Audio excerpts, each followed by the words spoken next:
Hey, what's up guys, it's DarkArmedDuelist, and today I'm doing Hieratic, Lair of Darkness. Now this deck is a really interesting deck because you can actually summon Ultimates Tzolk'in still in this deck under Master Rule 4 with a couple of little interesting techniques that I have here. So it actually makes it quite viable to summon out in this deck, and it's really interesting to play Lair of Darkness and Hieratics together because they work off tribute zoning, and you can link away the tokens and do all sorts of different shenanigans. So without further ado guys, let's get straight on this and I'll show you what I'm playing. Before we do, don't forget to like, comment, subscribe, hit that bell there so you can come part of the notification squad, and we'll go straight on into this. So without further ado, let's get on to this. So if we're going to be playing 3 copies of Hieratic Dragon of Tefnuit first.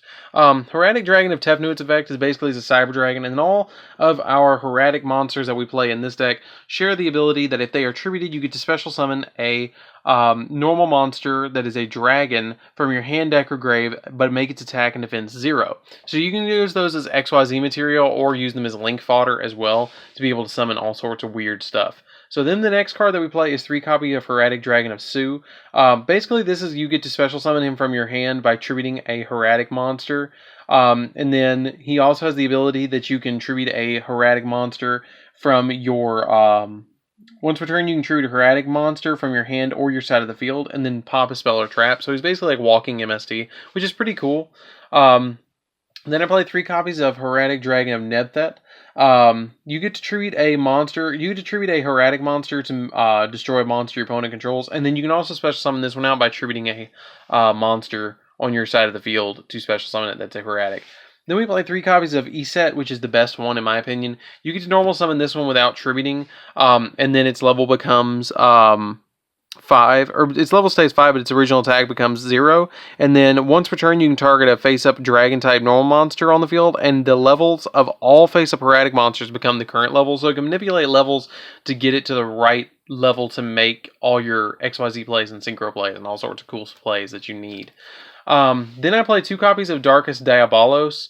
Darkest Diabolos really helps out in this deck because you just tribute something and then you can special summon him really easily. So he kind of follows out your Hieratics in a way.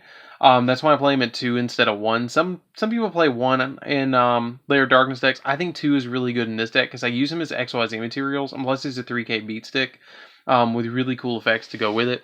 3 copies of Arima because we really need to get to our Lair of Darkness really quickly. Plus it searches really cool thing. It actually searches Red Eyes Darkness Metal Dragon because its effect is that you can discard it, and then if you've got Lair of Darkness on the field, you can discard it to add Lair of Darkness from your deck to your hand, and then you can tribute 1 dark monster to draw a card, or if you tribute a dark monster other than this card to activate its effect, you can add a dark monster with 22,000 or more defense from your deck to your hand. And Red Eyes Darkness Metal Dragon falls under that category. Red Eyes Darkness Metal Dragon has he just revives dragon monsters, and that's what he's really good for. I played 2 copies of Legendary Madu-Garzette. He can OTK for me really easily because I just tribute all the monsters on my side of the field, special summon him out, and then he can do piercing on top of it, and he gains all their attacks. So like if I have like 3 Hieratics on the field, I can tribute all of them, and it's original attack as well, so I can tribute my vanillas as well.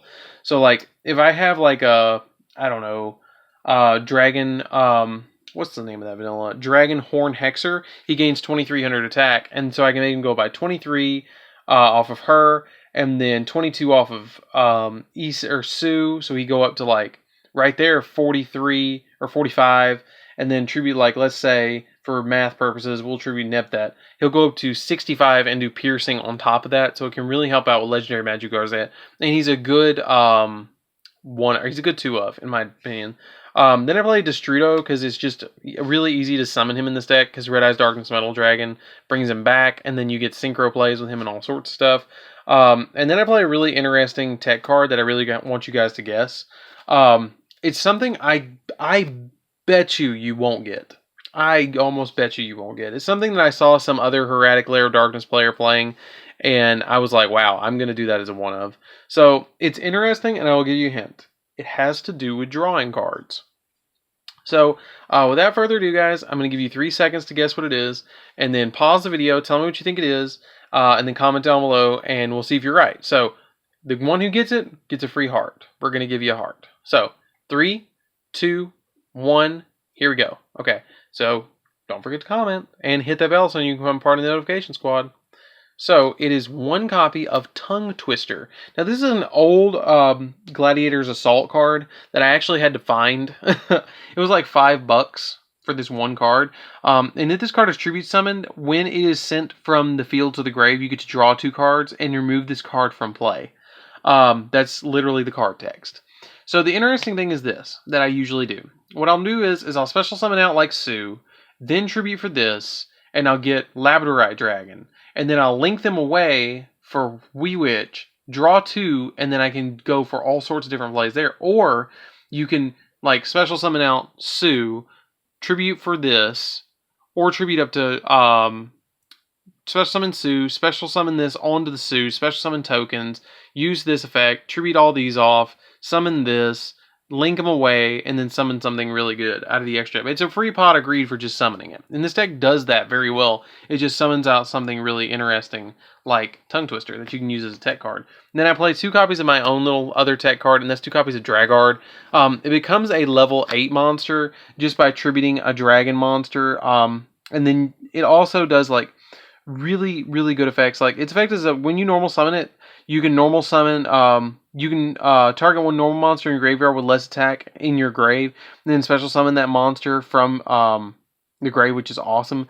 And then in face-up defense, and then once per turn, you can tribute a dragon monster, then target 1 face-up monster you control until the end phase becomes level 8, and if it does, it gains 800 attack. So it can give you an 800 boost as well. That's why I really like it, and I play it as a 2 of, and it's just an easy normal summon because we don't normal summon in this deck all that much. So that's it for the effect monsters. Let me show you my vanillas too. So let me get these out of the way really quick.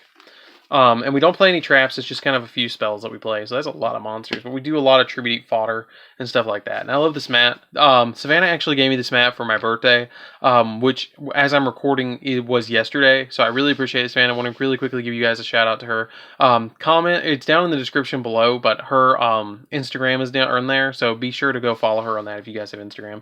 So the next one I play is 2 copies of Dragon Horn Hexer. The reason I play this over a Hieratic Dragon, the ball, is because this is a tuner and it lets me go into Tzolk'in or Ultimaya.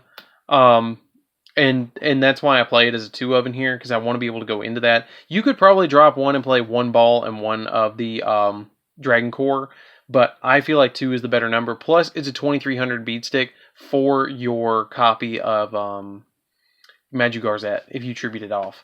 1 Labradorite Dragon. I've considered dropping this for Wattail, but again, it helps me with the Tzolk'in play to bring it out really easily.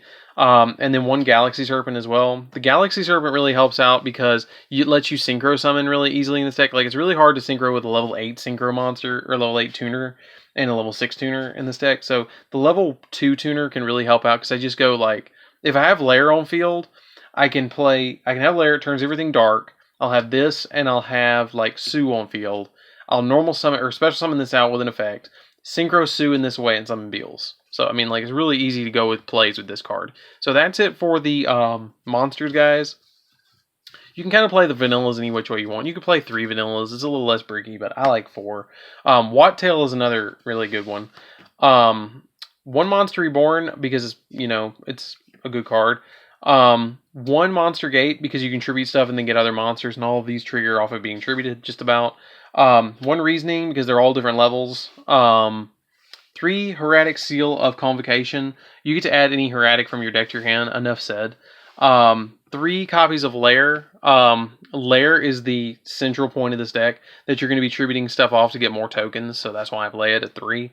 And then 3 Call by the Grave, just to negate my opponent from ripping my vanillas. I mean, like all those hand traps. Like, you need to have this. You really need to have this as a 3-up. So that's it for the main deck, guys. Let's get into the extra deck, guys.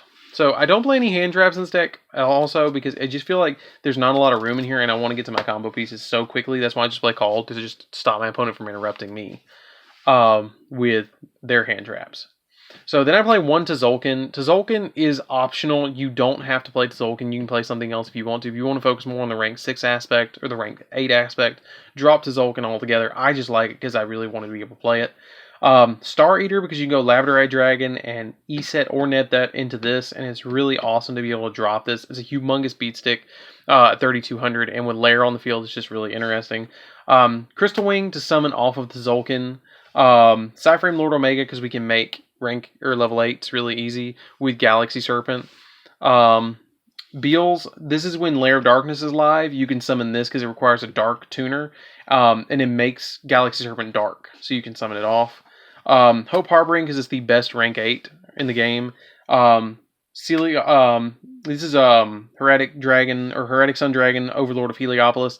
You need this as a one-of, because you can tribute a whole bunch of cards, and then special summon a whole bunch of tokens at the end phase, and pop a whole bunch of cards on your opponent's side of the field, but it's a good one-of. I only ever go into it once.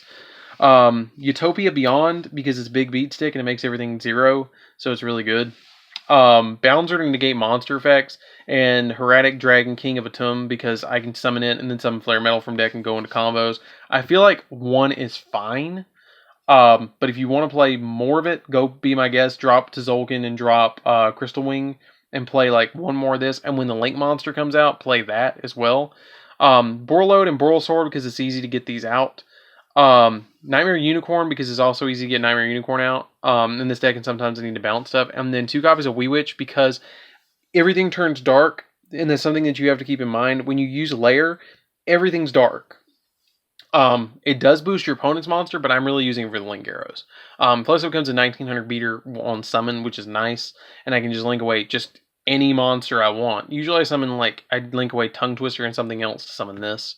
If I have Tongue Twister in hand, and I'll just tribute summon it off, summon a vanilla, link them together, summon Wee Witch, and then I got arrows, and then I keep going with my combos and all sorts of stuff. But this is a really interesting deck. I really recommend that you guys try it. It's really fun. You don't, like I said, have to play it to Zolkin if you don't want to. I just wanted to play it because I thought it was really interesting. It's fun to be able to summon this, and it catches your opponent off guard, and it's just the nostalgia factor being able to summon that, because you never thought you were going to be able to summon that card again. So anyways, guys, don't forget to like, comment, subscribe. Tell me what you think of this deck profile down in the comments down below. How can I improve it? And tell me what you think of it. So I'll see you guys in the next video. Don't forget to like, comment, subscribe. Hit that bell in there so you can card notification squad, and I'll see you guys in the next video. See you around, guys.